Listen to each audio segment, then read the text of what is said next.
Marami sa ating mga Pilipino ang araw-araw na bumabiyahe at nagko-commute. Ilan sa atin ay sumasakay pa sa iba't ibang paraan ng transportasyon upang makarating sa eskwelahan, opisina o di kaya ay kung saan man. Masasabi natin ang sasakyan ay isa sa mga pinaka-popular na paraan ng paglalakbay.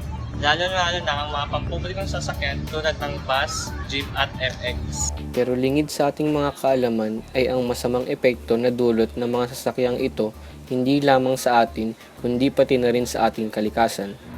Gaya ng mga tricycle yan, no? Kung tutusin, kung tricycle sa ibang bansa, bagsak yan. Ang bawat sasakyan, mapapribado o pampubliko man, ay naglalabas ng usok na mas kilala bilang polusyon.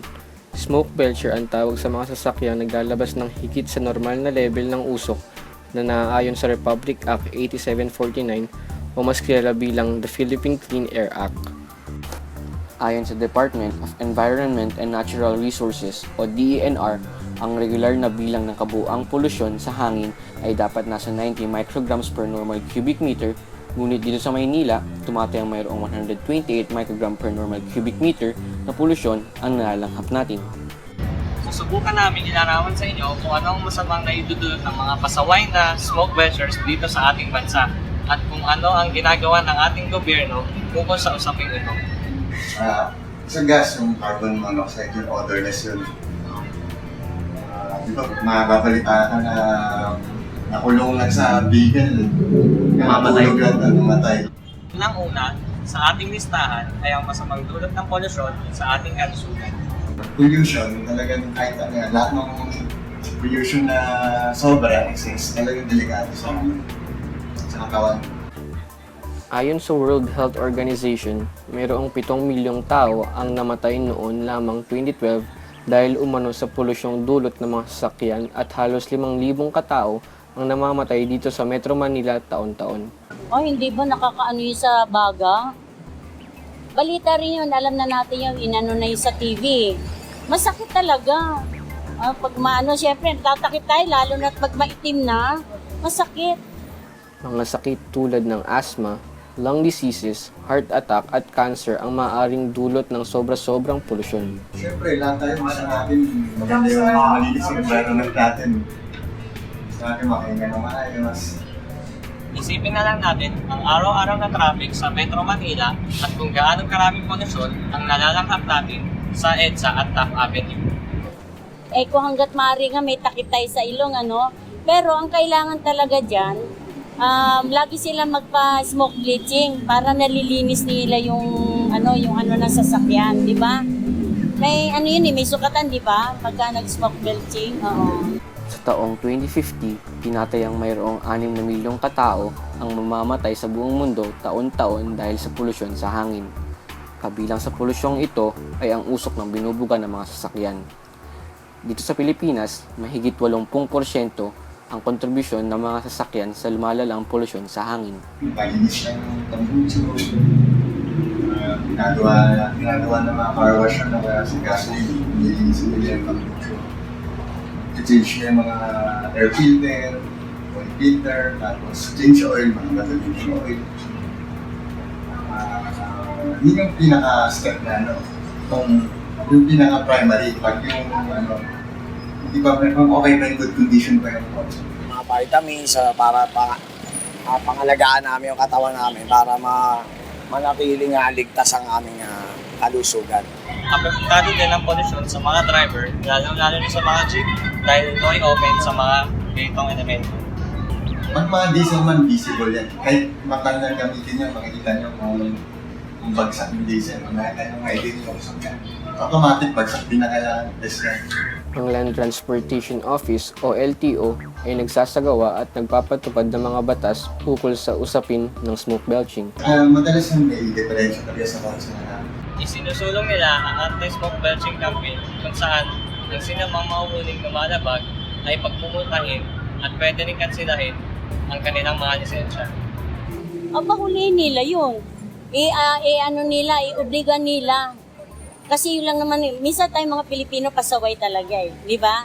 Pero ang Pilipino masunurin din kung talagang mahigpit Ganun lang naman yun Siyempre, inisip nila, makakala na yan. Saka, marami kasi silang pakialam kung bagsak sila. Problema sa hindi pa masyado gano'ng awareness ng tao sa mga gobyerno kailangan sabi nun dapat may mga advertisement sila na kung anong dapat yung gano'ng kadeli ang air pollution. Ang mga manghuhuling ito ay ang mga anti-smoke belching units or ASBU. Sila ang namamahala at nagmumulta sa mga driver na gumagamit ng sasakyang may maiitim na usok. Pero compare naman dati, maganda na yung ngayon. Mas aware na yung mga tao ngayon, mas konti na yung bumabagsak. Para talaga ng mga first time na na-implement ito. Kasi wala naman tayong magagawa dyan. Meron naman tayong mga ASBO na nanguhuli ng mga mapangit na binubuga na usok ng mga sasakyan. Lahat yan naman may karampat ng mga penalties. At inaasikaso yan para tawag doon sir, ma-prevent yung pagkulang. Kaya lang, may pollution na yan. Kahit yung nasa matataas na gobyerno na hindi nila pa solusyonan yan. Ngunit sari-saring problema ang kanilang dinaranas dahil sa mga reklamo ng mga motorista na may katiwaliang nagaganap. Kaya paalis na nga po kayo ma'am para... Anong pangalan nyo? Ano pong pangalan nyo? Hindi, para lang recorded. Kukunin ko yung pangalan mo, sabi mo mausak siya, kukuhaan natin, tapos test natin. Ano pong pangalan nyo? Mamaya pag natin ko na. Hindi, pangalan muna. Anong pangalan nyo? Ano, alis na ba kami o magstay pa kami? Sayang oras namin. Anong oras nga? Wala pa kayong ID, wala kayong Kahit alam nilang bagsak sila, parang wala silang pakialam. Gusto nila makalusot. Ganun yung mga mentality ng Filipino rin. Medyo hindi ganun ka-disiplinado pagdating sa ganyan. Ang una at pangalawang paglabag ay may multang naglalaro sa 2,000 to 5,000 pesos at ang pangatlong beses na paglabag ay mayroong 6,000 pesos na multa at pagkakasuspinde ng lisensya ng 1 taon. Sa kaso naman ng mga bus, cancellation of franchise permit ang ipapataw sa kakaling mahuli ang mga ito ng 3 beses. Ang mga emission test centers ang mga nagsisilbing harang sa mga sasakyan maaaring makasama sa mataas na bilang ng smoke belching sa ating bansa. Ayon sa kanila, kinakailangan ng certificate ang isang sasakyang kumukuha ng rehistro. Pag bumagsak sila sa ignition, kami nag-test kami ng mga kotse. Siyempre, hindi sila makaka-register sa LTO. Tingnan naman natin kung anong nangyayari sa loob ng sasakyan at kung paano ito nagbubuga ng kanyang usok. Ang exhaust ng isang sasakyan ay mayroong 4 na parte. Ito ang exhaust manifold, catalytic converter, resonator at muffler na nakakonekta sa tailpipe.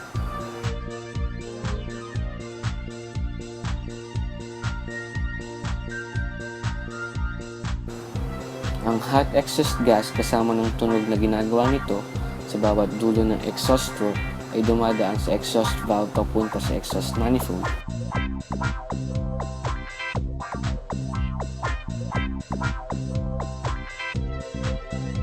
Ang mga tunog at exhaust gas ay dadaan sa isang tubo papunta sa catalytic converter.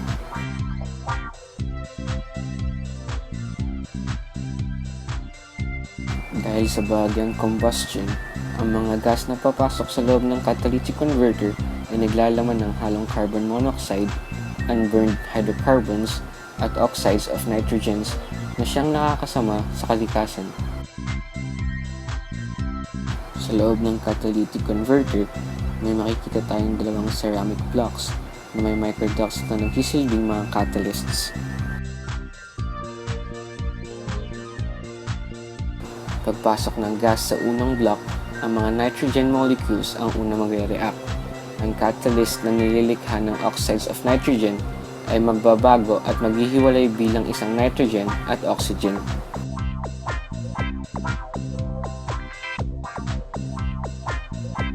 Pagkatapos nito, ay pupunta naman ang mga gas sa pangalawang block at sila ay magkakaroon ng reaksyon mula sa platinum at palladium na meron ito.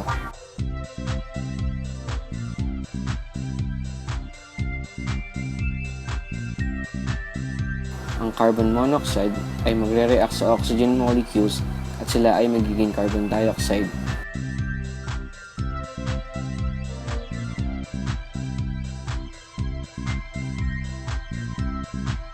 ang mga hindi nasunog na hydrocarbons ay magre-react din sa oxygen at nagbubuo ng H2O at carbon dioxide.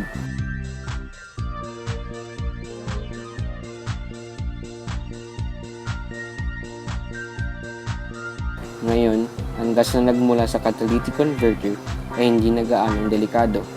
Sila ay ang mixture ng carbon dioxide, nitrogen at water vapors.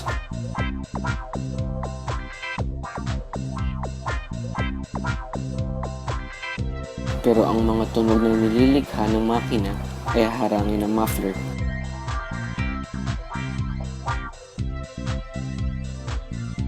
Ang muffler ay mayroong mga lalagyanan na iba-iba ang sukat.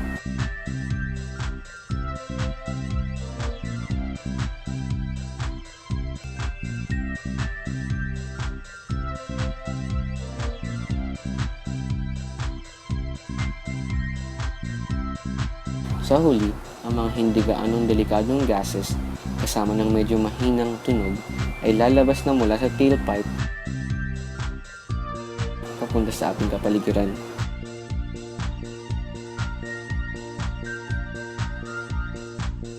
Dahil dito, nasasalan ng kaunti ang mga sasakyang kabilang sa smoke belching.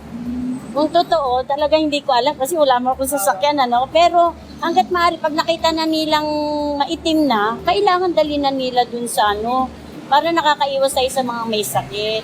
Ngunit napag-alam din namin na baba pala ang standards ng pagpasa ng isang sasakyang sumailalim sa testing kung ikukumpara ito sa ibang bansa.